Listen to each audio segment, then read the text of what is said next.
how are you all? Thank you for watching. We're going to be talking about an unusual suspect today, someone who I didn't think I would ever be covering on this channel, but unfortunately, this person found themselves in the middle of a circumstance which is becoming all too familiar in cities like Los Angeles. So we're talking about Ian Ziering. He was Steve Sanders on Beverly Hills 90210. How can you forget? He was also the lead in the infamous Sharknado movies. Also, how can you forget?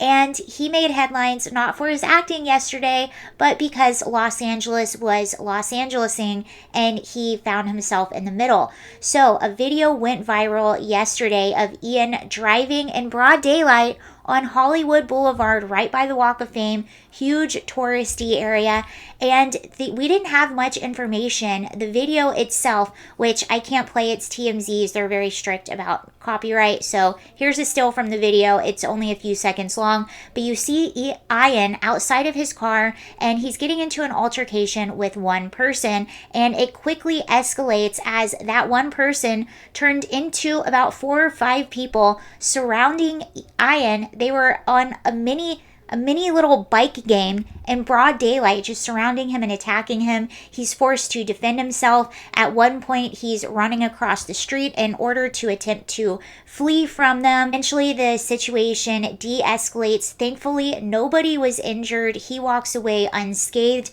Here is a really upsetting picture with his daughter, and you can see she's pretty young, who happened to be in the car with him at the time. He's comforting her. This was a very alarming incident, especially in broad daylight in such a popular tourist area like Hollywood Boulevard.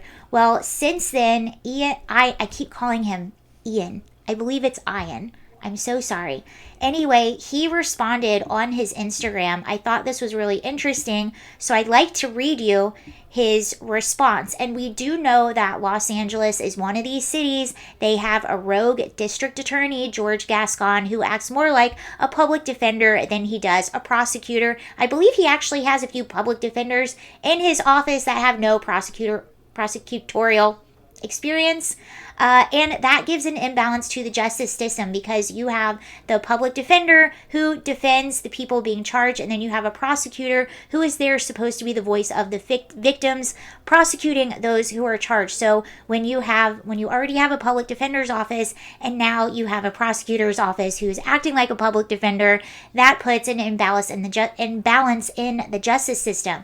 And a lot of criminals in Los Angeles have been really emboldened because they know that even if they are apprehended by police officers, more than likely they won't be charged and they will be released before the paperwork on their booking documentation is even dried. So that is the reality of Los Angeles. That's why you see a lot of these criminals just emboldened and doing things like this in broad daylight. Okay, so here is Ian's response from all of this that happened. He said, I'm going to read the whole thing to you. I think it's really good. He says, yesterday I experienced an alarming incident involving a group of individuals on mini bikes. While stuck in traffic, my car was approached aggressively by one of these riders, leading to an unsettling confrontation. In an attempt to assess any damage, I exited my car. This action unfortunately escalated into a physical altercation, which I navigated to protect myself. I am relieved to report that my daughter and I are both completely unscathed, but the incident has left me deeply concerned about the growing boldness of such groups who disrupt public safety and peace. This situation highlights a larger issue of hooliganism on our streets and the need for an effective law enforcement response to such behavior. As a citizen and a parent, I find it unacceptable that groups can freely engage in this kind of behavior, causing fear and chaos while the response from authorities seems insufficient. I have always been an advocate for standing up against intimidation and misconduct, and this incident reinforces my belief in the importance of personal and community safety. We must address the underlying issues that lead to such disruptive behavior and ensure that our streets are safe for everyone. I urge city officials and law enforcement to take decisive action against such lawlessness and provide the necessary resources to prevent future occurrences. I am thankful for the support of my family, friends, and fans during this time. It's in challenging moments like these that strength and unity of our community are most vital. Happy New Year. I think that's an excellent statement. Very true. This sort of hooliganism has gotten so common in places like these, in Philadelphia, in New York, in Los Angeles. And that's what's really scary. You're seeing these little bike gangs going around causing chaos in these areas. And what I found also really interesting, Adam Carolla weighed in on the situation, and he basically seconded that.